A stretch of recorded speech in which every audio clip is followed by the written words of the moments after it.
नमस्कार, तबीयत पारी में आपका स्वागत है। इस समय हम इको गार्डन लखनऊ में हैं और जैसा कि आप देख रहे हैं तमाम जो सीएचओ कर्मचारी हैं वो यहाँ पर धरनारत हैं। 28 अगस्त को वो मुख्यालय पहुँचे थे और उसका घेराव किया था। उसके बाद इको गार्डन लखनऊ में उन्हें भेज दिया गया पुलिस के द्वारा और अब जो है वो लगातार यहाँ पर दूसरे दिन भी धरना दे रहे हैं। आप कुछ लोगों से हम बात करने का प्रयास करेंगे कि उनकी क्या मांगे हैं और कहाँ-कहाँ से आए हैं। मैडम, क्या नाम है? नंदिता सिंह। कहाँ से आई हैं? मैं बलरामपुर डिस्ट्रिक्ट से आई हूँ। क्या समस्याएं रही हैं? किस वजह से आप लोग को दूसरा दिन यहाँ धरने देने का है? दूसरा दिन धरना देने का वजह ये है कि अभी तक हम लोगों को सिर्फ हमारी मांगों को लेकर आश्वासन दिया गया है। हमारी मांगे अभी पूरी नहीं हुई है और जब तक हमारी मांगे पूरी नहीं होगी ये धरना अनिश्चितकालीन तक रहेगा।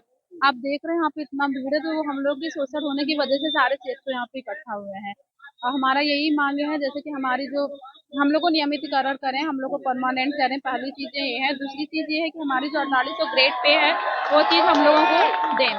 साथ में हम यह भी चाहते हैं कि हमारी जो दूर दराज से बहनें रह रही हैं, भाइये रह रहे हैं, उन लोगों को स्नानांतरण के मौके दिए जाए, वो अपने गृह जनपद में जा सके, वहाँ पे काम कर सके, हमारी पीबीआई मर्ज की जाए। ये सारी समस्याओं को लेकर हम लोगों को बहुत परेशान होना पड़ता है। ये सारी मांगे जो है हम लोग एमडी मैडम से कर रहे हैं, सरकार से कर रहे हैं। उनसे निवेदन है कि हमारी मांगों को पूरा करें जिससे हम इस धरना को बंद कर सकें। अभी तो कुछ बातें हुई आप लोगों की बात ऑफिशियल के साथ, उच्च हाँ, अधिकारी के साथ? बातें हमारे उच्च अधिकारियों के साथ हुई, मीटिंग हुई है एमडी मैडम से, लेकिन अभी तक हम लोगों को कोई अच्छा रिजल्ट नहीं मिला है। मैम ने आश्वासन दिया है और ये आश्वासन कई बार धरना होने के बाद भी हम लोगों को कई बार आश्वासन दिया गया है, तो उस आश्वासन से कुछ नहीं हो रहा। हम लोग इंतजार भी किए, तो इसलिए हम लोग अनिश्चितकालीन धरना करने के लिए मजबूर है और हम लोग साथ में धरना दे रहे आगे हैं। का प्लान क्या है? आगे का प्लान यही है, जब तक हमारी मांगे पूरी नहीं होंगी धरना इसी तरीके से होती रहेंगी। ये मेस के लिए है, वो तो सभी पे लागू होना चाहिए, केवल सीएचओ पे नहीं होना चाहिए। और जो हम लोग की सैलरी है वो पीवीआई जो है मर्ज होनी चाहिए। बहुत दूर दूर से जो है जिलों से लोग आए हुए हैं और सबकी मुख्य मांगे ये है कि स्थानांतरण नीति को जो है बहाल किया जाए, रिक्त स्थान या म्यूचुअल जो भी है, ताकि जो है अपने अपने जिलों में लोग जा सकें। और बाकी तो जो चल रहा है।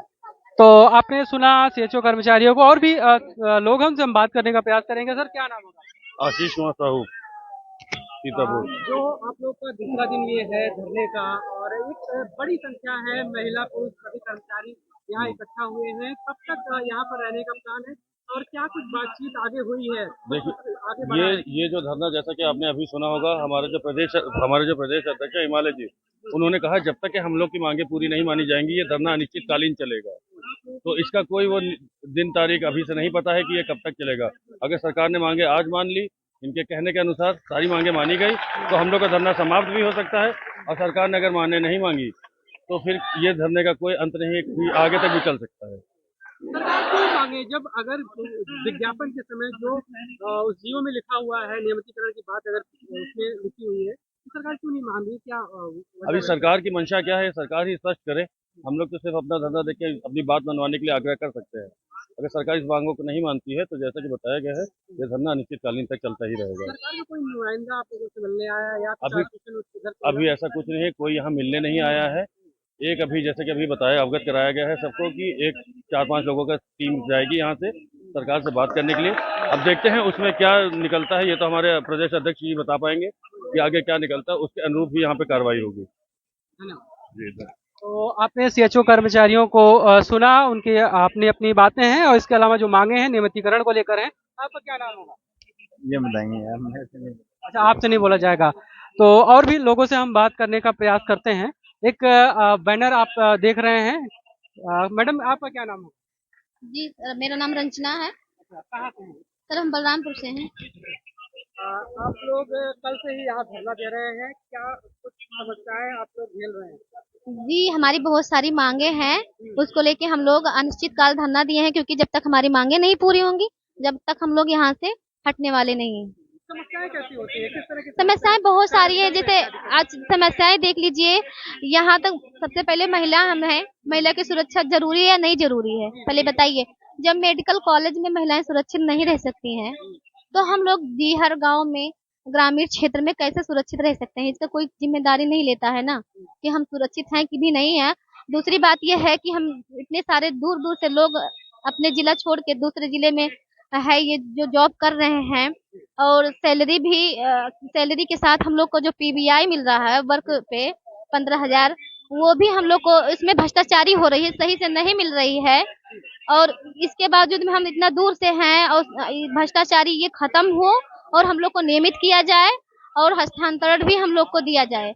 और ये हम ही लोगों पे लगाया गया है एम्स, जो हम इतने दिन से लगा रहे थे, उसमें भी इनको बहुत ज्यादा प्रॉब्लम है कि आए दिन हम लोग को उसमें परेशानी झेलने पड़ती है। तो सर हमारी बहुत सारी समस्याएं हैं, इसी को लेकर हम लोग अपनी मांगों को पूरी हो जाएगी तब हम लोग यहाँ से हटेंगे। अनिश्चितकाल धरना है।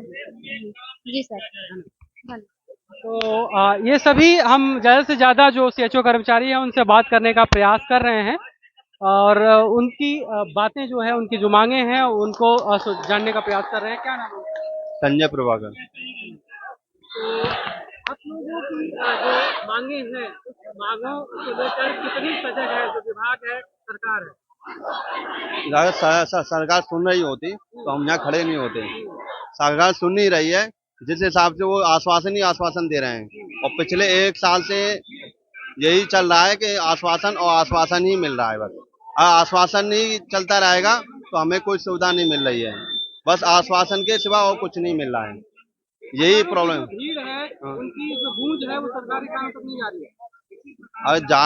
अगर कानों तक जाती तो कुछ ना कुछ बातें होती, और कुछ ना कुछ ये लोग आज कह रहे हैं कि आश्वासन दे रहे हैं या संभावित बात हो रही है, तो यहाँ हम खड़े नहीं होते। हमारे जो कार्यकारिणी महामंत्री वगैरह हैं वो वहाँ पे होते और इस चीज की समीक्षा पूरी लेटर बना के लाते। हम चाहते कि लिखित दी जाए हमें जो भी आश्वासन दिया जा रहा है।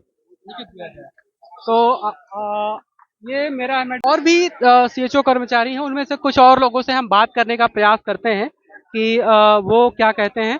मैडम, क्या नाम होगा आपका? जी? क्या नाम होगा? कोमल तिवारी।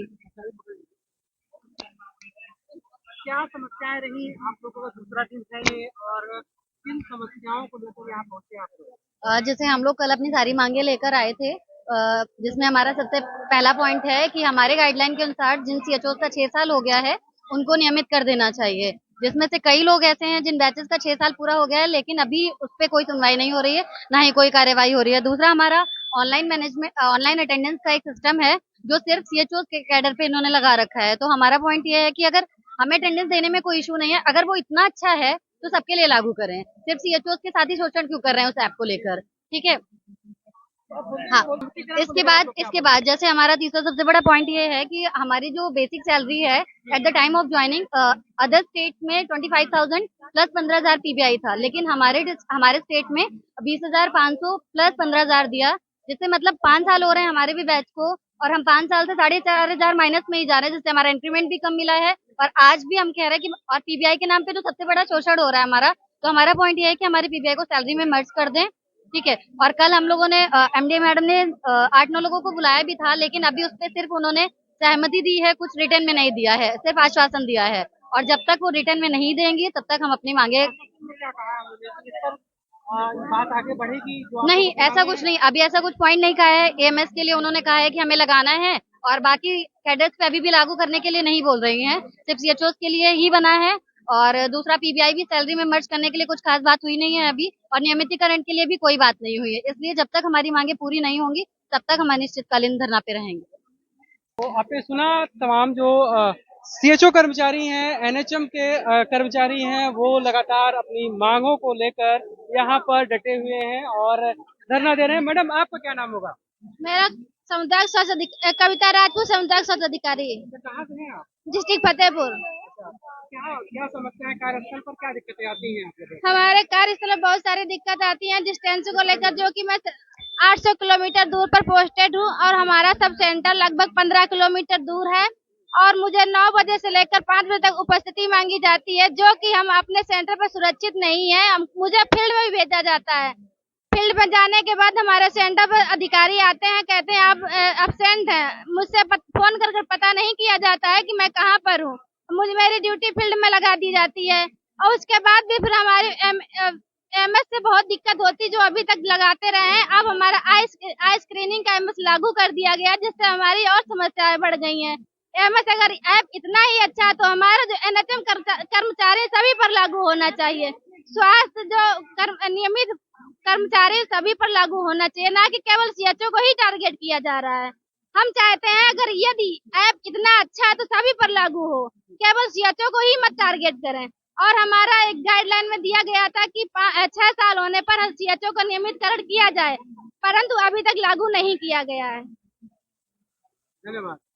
तो सीएचओ जो कर्मचारी हैं वो उनकी मांगे खासतौर पर नियमितीकरण को लेकर, ट्रांसफर को लेकर है, और एएमएस की जो बातें हो रही हैं उसको लेकर भी ये कह रहे हैं कि एएमएस की जो प्रणाली है वो सभी के लिए समान होनी चाहिए। जो भी कर्मचारी हैं वो सभी को ऊपर लागू हो, और सिर्फ हमारे ऊपर लागू होने की वजह से कहीं ना कहीं हम अपने आप को अलग थलग महसूस करते हैं। ये जो भीड़ आप देख रहे हैं ये सभी सीएचओ कर्मचारी हैं और लगातार अपनी जो बातें हैं वो यहाँ पर उठा रहे हैं, अपनी मांगों के जरिए जो है अपनी बातें कह रहे हैं। और भी आगे जो भी अपडेट रहेगा इसमें हम आपको बताते रहेंगे। धन्यवाद।